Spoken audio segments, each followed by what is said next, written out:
ದಾವಣಗೆರೆ ಜಿಲ್ಲೆ ಚನ್ನಗಿರಿ ತಾಲೂಕಿನ ಪಾಂಡೋಮಟ್ಟಿ ವಿರಕ್ತ ಮಠದಲ್ಲಿ ಆಯೋಜಿಸಲಾದ ಶರಣ ಡೋಹಾರ ಕಕ್ಕಯ್ಯನವರ ಸ್ಮರಣೋತ್ಸವ ಹಾಗೂ 880ನೇ ಮಾಸಿಕ ಶಿವಾನುಭವ ಕಾರ್ಯಕ್ರಮದಲ್ಲಿ ಶರಣಸಿದ್ದನ ಮಠ ಸಿದ್ದೇಶವರ ದೇವರ ವಲ ಕಥಾ ಸಂಕಲನವನ್ನ ಬಿಡುಗಡೆ ಕಾರ್ಯಕ್ರಮ ಜರುಗಿತು. ಕಾರ್ಯಕ್ರಮದ ದಿವ್ಯ ಸಾನ್ನಿಧ್ಯ ವಹಿಸಿ ಮಾತನಾಡಿದ ಪೂಜ್ಯ ಡಾಕ್ಟರ್ ಗುರುಬಸವ ಮಹಾಸ್ವಾಮಿಗಳು 12ನೇ ಶತಮಾನ ಕರ್ನಾಟಕದ ಧಾರ್ಮಿಕ, ಸಾಹಿತ್ಯಿಕ ಹಾಗೂ ಸಾಂಸ್ಕೃತಿಕ ಇತಿಹಾಸದಲ್ಲಿ ಸುವರ್ಣಾಕ್ಷರಗಳಿಂದ ಬರೆಯಲ್ಪಟ್ಟ ಯುಗವಾಗಿದ್ದು ಅದು ವಿಶ್ವಗುರು ಬಸವಣ್ಣ ಅವರ ಯುಗವೆಂದು ಹೇಳಿದ್ರು. ಬಸವಾದಿ ಶಿವಶರಣರು ಸಮಾಜಕ್ಕೆ ಅರಿವಿನ ಕಣ್ಣು ಕೊಟ್ಟ ಮಹನೀಯರು. ಆ ಅರಿವಿನ ಕಣ್ಣನ್ನ ಸ್ಪಷ್ಟವಾಗಿ ತೆರೆದು ಶರಣರ ವಿಚಾರಗಳನ್ನ ವ್ಯಕ್ತಿಗತ ಬದುಕಿನಲ್ಲಿ ಅಳವಡಿಸಿಕೊಳ್ಳುವುದು ನಮ್ಮ ಕರ್ತವ್ಯ ಅಂತ ಹೇಳಿದ್ರು. ಡೋಹಾರ ಕಕ್ಕಯ್ಯರು ಚರ್ಮ ಕೆಲಸ ಮಾಡುತ್ತಿದ್ದರೂ ಜಾತಿಯಿಂದ ದೊಡ್ಡವರಾಗಿಲ್ಲ. ನೀತಿ ಮತ್ತು ಪ್ರೀತಿಯಿಂದ ಅನುಭವ ಮಂಟಪದಲ್ಲಿ ಎಲ್ಲರಿಗೂ ಪ್ರಿಯರಾದರು. ಕಾಯಕವೇ ಶ್ರೇಷ್ಠ ಎಂಬ ತತ್ವವನ್ನ ಅವರು ಬದುಕಿನಲ್ಲಿ ತೋರಿಸಿಕೊಟ್ಟರು ಎಂದರು. ಧರ್ಮದ ಕಡೆಗೆ ಜನರು ಬರದೇ ಇದ್ದಾಗ ಧರ್ಮವನ್ನೇ ಜನರ ಬಾಗಿಲಿಗೆ ಒಯ್ಯುವ ಕಾರ್ಯಕ್ರಮವನ್ನ ಶ್ರೀಮಠದಲ್ಲಿ ನಿರಂತರವಾಗಿ ಮಾಡಲಾಗುತ್ತಿದೆ. ಬಸವಾದಿ ಶಿವಶರಣರ ಚಳುವಳಿ ಕಾಯಕ ತತ್ವದ ಮೇಲೆ ನಿಂತಿದ್ದು ಶುದ್ಧ ಬದುಕಿನ ಆಧಾರ ಸ್ತಂಭವೇ ಕಾಯಕವಾಗಿದೆ ಎಂದರು. ಕಾರ್ಯಕ್ರಮವು ಭಕ್ತಿಪೂರ್ಣ ವಾತಾವರಣದಲ್ಲಿ ನಡೆಯಿತು. ಶಿವಾನುಭವದ ಚಿಂತನೆಗಳು ಮತ್ತು ಶರಣರ ತತ್ವಗಳು ಶ್ರೋತೃ ಮನಸ್ಸುಗಳನ್ನು ಸ್ಪರ್ಶಿಸಿತು. ಸ್ಮರಣೆ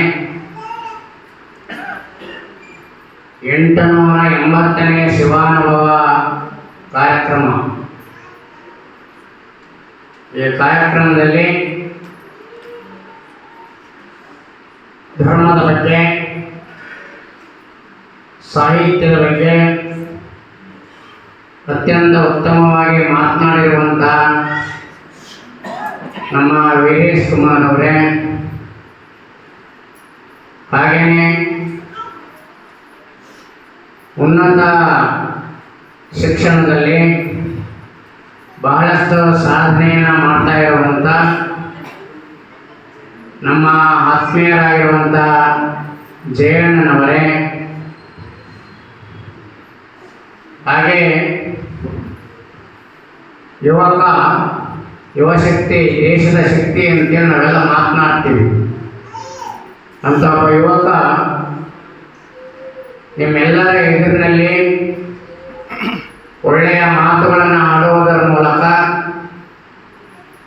ನಮ್ಮ ಯುವ ಜನಾಂಗ ಎತ್ತ ಕಡೆ ಸಾಗಿದೆ ಅನ್ನೋದ್ರ ಬಗ್ಗೆ, ಯಾವ ಕಡೆ ಸಾಗಬೇಕು ಅನ್ನೋದ್ರ ಬಗ್ಗೆ ಮಾರ್ಮಿಕವಾಗಿ ನುಡಿದಂಥ ನಮ್ಮ ಕಾಲೇಜಿನ ವಿದ್ಯಾರ್ಥಿಯೂ ಆಗಿರುವಂಥ ಸಂಜಯ್ ಟಿ.ಪಿ. ಅವರೇ, ಬಹುತೇಕ ದಾವಣಗೆರೆ ವಿಶ್ವವಿದ್ಯಾನಿಲಯ ಪ್ರಾರಂಭ ಆಗಲಿಕ್ಕೆ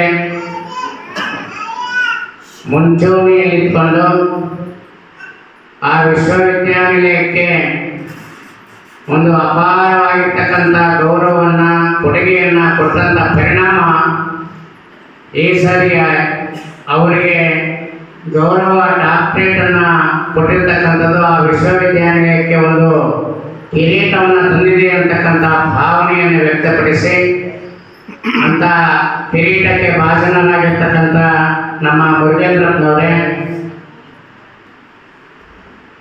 ಎಲ್ಲರಿಗಿಂತ ಹಿರಿಯರಾಗಿ ಬಸವಣ್ಣನವರ